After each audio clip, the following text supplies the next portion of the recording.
Hey, what's going on, everyone? This is Justin here at Zon Commerce. I want to chat with you all today about the global FBA Amazon selling. I've been selling for about 6 months to 9 months, give or take. And, this has really been quite the journey for me. I come from a digital marketing, search engine optimization background. And, part of a lot of things that I've learned in life is sometimes you just kind of got to go for it, And so over the past 6 months, I've accumulated about 6 products. We're going for product 9 and product 10 underneath the same umbrella of our brand. And we've also expanded to 8 different markets, which is kind of interesting. It's kind of been fun too. So the markets that we currently sell in are United States, of course, because that's where we're based out of. Then you have Canada. We have the 5 European markets, including the United Kingdom, Germany, Spain, Italy, France, and we just started selling in Japan. And actually, Japan is actually one of our favorite markets to sell in. And so, I get a lot of questions a lot of times on, what's the actual process to sell globally versus just selling in the United States? And there's really not a lot of differences. It's more so the process and the tools that you use to be successful in those markets versus being successful in the United States. So, I just kind of whipped together a quick process that I want to share with everyone and how I, go about selling on a global basis versus just in the United States. You can tailor this down to, 5 steps, 10 steps. I said, what, this is what I look at it as 16 steps that I go forth when I'm looking to expand into other markets that I think could be very successful. And so for me, this includes everything from contacting suppliers to getting your account set up, all that stuff. So I'm just kind of going to walk you through it. And so with step 1, the very first thing that I typically do, when I'm looking at a product or a market is I actually do the market research first. And really when I say market research, it's really not, it's not like you're saying, oh, I'm going to go into Canada and, scrub through 1,000 different products. No, you're just making the conscious decision to decide whether Canada is the market that you want to go after. If you're looking at the top markets, the top global markets, in my opinion, of course, United States is the biggest one. And then the next three biggest ones are the United Kingdom, Germany, and believe it or not, the next biggest one is actually Japan, which is why Japan has been so much fun for us because we have one of our products out there right now. And our margins are close to 90 to 95%, cost, compared to cost of goods sold. So we've had a lot of success in that market, but really it just boils down to your level of comfort in which market you want to start in. Not just in the United States, but whether you want to start in Canada, for example, or in the UK. Now, if you're in the United States, one could make the argument that, because you do get the unified account, it might be a lot easier for you to start in Canada, particularly if you already started selling in the United States. You can simply just, create a new listing in Canada, get brand registered, just confirm and make certain that the product that you want to expand out over there, you've done everything as far as the Amazon FBA calculator, what the fees are going to be. I will say that, for example, in Canada, it does cost a little bit more. I know that the taxes are a little bit more, and also the weight fees are a little bit more. So the same product in the United States that would sell, or that's going to cost you 63 cents in weight fees, it's going to cost you $3.75. So that's why I usually tell people, if you're going to expand a product into Canada, you definitely want to make certain that that product is doesn't really cost you, or not that it's going to cost you a whole lot, but that the price point is going to be at least 13 to 15 bucks. If it's not, then it's really not worth it. The margins are just too thin. I've certainly learned that lesson. So don't make the same mistake that I made, unless you're okay with 20% margins, which some folks are. Really the first part of this process, you want to pick your global market or conduct your market research. And then when you're in that market, you want to conduct your product research. So let's say, for example, if you're looking to expand and you're currently in the United States, you want to take your same product and expand that product out into Canada or some other market. You want to expand based on how well that product is doing in that market. You want to ensure that there's a certain level of demand that's out there. And if it's not, you may have to get some form of a variation of the product that you thought was going to be successful. I've seen this many times again, where just because it's doing well in the United States does not mean that that same product is going to do well in, let's say, Canada or in Japan or in other markets. So you really want to take heed to that. Second step, you just got to pick it. You sometimes just got to go for it. You pick your product and you pick your market. Of course, you pick your market first or your markets first, because you may decide that there are other markets aside from Canada, aside from the United States, of course, aside from UK even, that you can just send all your inventory to. You can send 50 here, 50 there, and see what happens over a period of time. Usually what I tell people is, start off in one or two markets. Don't go crazy. And then once you get a level of comfort, expand out into other markets. That's usually the best way to go. And so if you're trying to do new product research, again, you go through that process of picking your market and then focusing on the product. Don't focus on just the product and then look at which markets. I mean, you can do it that way too, particularly if you're expanding. But if you're new, look at the market, then look at the product. I think that's the best way to go. Once you've picked your product, you've gone through that whole process and you've picked your market, everything else is very similar to what we do from a traditional FBA Amazon selling standpoint. You're going to locate and contact your suppliers. And many of these suppliers, believe it or not, are on Alibaba. Alibaba is the best, and I kid you not, the best place to find suppliers. In fact, I think it's the only place you really need to go to if you want to, aside from like doing supplements or things that are, food related, quote unquote. And I really do say quote unquote. You want to contact your suppliers. You want to go through that process. So going on Alibaba, making certain that the suppliers and their pictures match exactly the product that you want to sell in that particular global market. And so once you've done that, you've gotten your purchase invoices from those individuals, you've negotiated with them a little bit, you're then going to get your samples from one or two suppliers, particularly someone that you've become a little bit more comfortable with, who's responsive.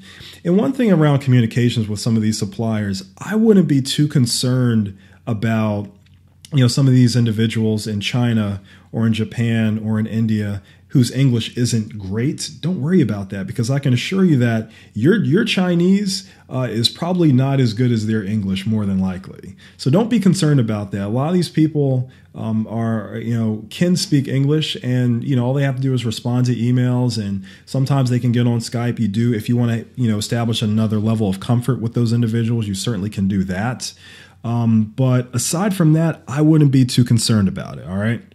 So you've gotten your samples, you've tested out your samples, you see that the samples are good, you're okay with the price point, everything's good.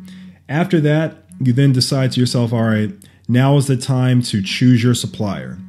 You've now found your supplier, you want to go move forward with that individual. You send them your 30% payment. That's usually the standard when you're dealing with a lot of these suppliers overseas. Some require 50%, but in my experience, 30% down is typically what's required to get the production of your product started.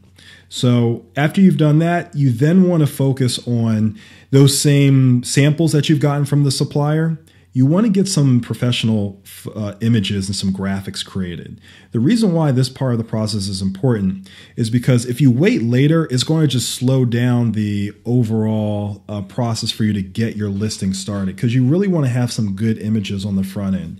Yeah, you could wait another week or so, but for me, I just try to take my samples, I send it to a really good graphic designer, try to get the logo on there. If I didn't get it branded already, or if I didn't get professional photos taken of the product after it's been branded, you can just get a generic sample and someone can kind of take care of that for you if you want to go through that process. But you do want to get this part of the process started. And so as you can see here, just a quick timeout, we really haven't done a whole lot of other things related to like global stuff. I mean, the only thing that we've done globally is research the product in other markets. And we've also picked our product and picked the market that we want to send that product to. So now that's in step 6. We've created the professional images. We've done everything around the graphics, which is great. The next part is we want to create our global Amazon professional account. That's the next step. And honestly, you can start this step, in the very beginning if you want to, after you've done your global market research. But you do want to create your global professional account. The beauty about the UK market is that you only need to send inventory to one fulfillment center, and that fulfillment center will fulfill sales in all of the other UK markets, or not UK, but European markets. So let's say if you have this one product and you say, you know what, UK is a great market, but I also want to sell in Germany. You have that option. All you need to do is send your inventory or send your product to the UK fulfillment center. Then you have to take your base listing that you created in the UK and relist it 4 more times. So you have to just relist it in Germany, Spain, Italy, and France. And once you've done that, you're done. You don't have to do anything else beyond that.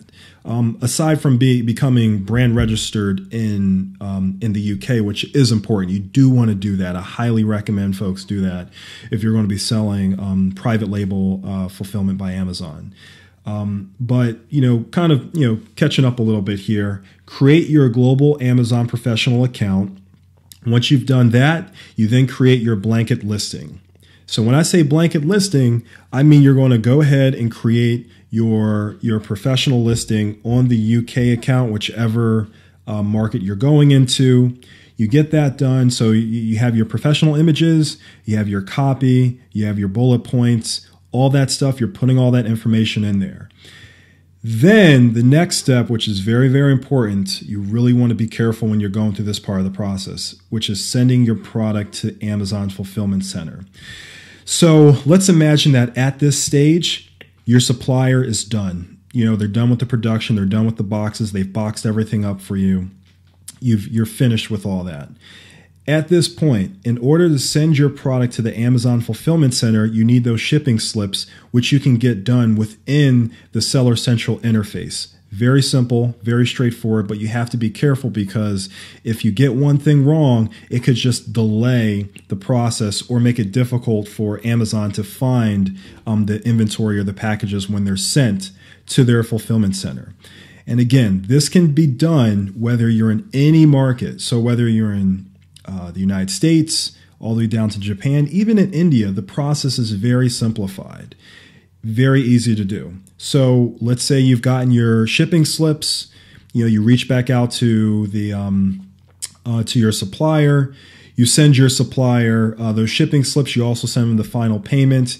They let you know ahead of time that, okay, we're going to be doing business with DHL. We're going to be shipping your items via DHL Express, Air Express. And mind you, going air, in my opinion, if it's not a super heavy product, is way better than sea freight, because sea freight only takes you an additional 30 to 45 days. I'd say anywhere from 20 to 45 days for the product to get there. Just to the seaport, that doesn't even include how long it would take for the items to get finally to the fulfillment center. So I know I went off a little bit on a tangent there, but I just want everyone to take that into consideration. So we've sent our product to the Amazon fulfillment center. All that's been done. We're good to go, right? Then at this stage, now that all the stuff is in there, you want to finalize your listing pictures. So maybe you decide that your pictures weren't that great, or maybe they were and you're ready to add them or make some changes to them, whatever that may be. But you want to make sure that your pictures and your copywriting is good. And when I say that, I also mean in the country language that you're going to be sending your inventory to. So if it's in the United States, Canada, or UK, English is fine. You don't need to make any crazy changes. English is actually fine in all of the markets, to be honest with you. However, if you want to sell in Germany, or if you want to sell in France or in Japan, I do recommend that you take maybe half of your listing, particularly the description part of it and the title, and you make some of that the country's language. So if it's France, you're going to make some of it French. And an easy, super free tool that anybody can use to accomplish this is Google Translate. There are some other paid versions. Personally, I don't pay for any of that. I just go with Google Translate. For the most part, it's about 95% accurate, and that's all I need to be successful in all those other markets. So I'll translate maybe half of my listing. The other half I may leave English for those individuals in those countries that do speak English, and usually it works pretty well for me. And so once I've done that, I then launch my product. The product has been launched, is ready to go. All the inventory has been received within that particular country. Now is the time to build my list of reviewers. And I believe that this is probably part of the process that most people stumble on. This is what makes them really nervous to sell overseas, because they say to themselves, man, I don't know anybody in Japan. I don't know anybody in UK. How can I build up a list of reviewers? Well, there are a number of services that are out there. There's this company called Thomason, where you can reach out to reviewers in some of these other countries. The only downside with Thomason, that's Tomoson. I'll try to put that in the show notes here. But in Thomason, the only downside is they give their reviewers a grace period of 35 days from the time they receive the product, which in my opinion is way too long to get reviews for a product. So I've actually become a little bit more proactive, and I have something that I do personally where I reach out to top reviewers in all of those markets. I'll probably do another show on that, but there's a way that you can reach out and build your own list of top reviewers in any market imaginable. And I'm talking about even down to India. You can build up your own list of 50 to 100 reviewers and be able to launch your products to them on a regular basis and get consistent reviews from those individuals. We all know that getting reviews is the lifeblood to any product. And if you can be successful in that category, you can sell anything. Well, I won't say anything, but you can sell close to about anything in any market for the most part. So we have that covered. We understand how to do that. That's not something that anybody would have to be worried about. It's very straightforward. You're just reaching out to top reviewers in those individual markets, and you're just building a rapport, building a relationship with them on, whether they would be open to writing a review or receiving your product in exchange for an honest and unbiased review. Next part of the process is how you typically set up the Amazon product listing ads. I like to have at least, a couple, if not 5 reviews. The great thing about these global markets, not the United States, but these global markets, is you really only need to have 5 to 10 reviews to get started. And in fact, you don't even need to have 20, 30, 40, or 100 reviews. You just need 5, 10 reviews just to sell on a consistent basis in those markets. So for me personally, I still feel a little bit more comfortable when I have those reviews, because those stars can really draw the eyes when I am running those product listing ads. So for me, I'll get started with a product listing ad campaign. I'll turn on the auto campaign, and I'll also turn on my manual campaign, but I call the manual campaign my money terms campaign. Those are the terms that I feel pretty confident are probably going to be successful. And then over time, I'll continue to tweak that list. I'll build on it. I'll take some keywords away. But I focus on those keywords that I feel really, really good about, that I think are going to be successful. So after I've gone through the process of setting up the product listing ads, and this is great for any of the markets. So you have product listing ads in Canada now, which is great. Product listing ads in UK, Spain, Japan, all those markets, you can get that started, which is beautiful. So you don't have to wait to try to get your listing ranked for particular popular keywords on the first page of any of those markets for any in any of those global markets. So that's good.